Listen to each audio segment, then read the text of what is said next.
Iran ने तल अबीब और हैफा में इजरायली एंटी मिसाइल इंटरसेप्टर्स को निशाना बना डाला। इजरायली फौजी अहदाफ के खिलाफ 100 से जायद जंगी और खुदकुश ड्रोन इस्तेमाल किए गए।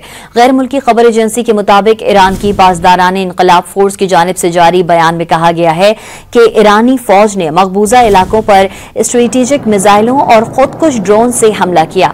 इजरायली अस्पताल को नहीं, करीब मौजूद इंटेलिजेंस मरकज को निशाना बनाकर तबाह किया गया।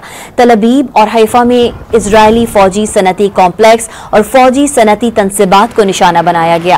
पासदारान इनकलाब का कहना है कि इजरायली फौजी और सनती अहदाफ के खिलाफ मिसाइल ऑपरेशन ईरानी अफवाज के एजेंडे में शामिल है। इजरायली अस्पताल को नहीं, करीब मौजूद इंटेलिजेंस मरकज को निशाना बनाकर तबाह किया गया।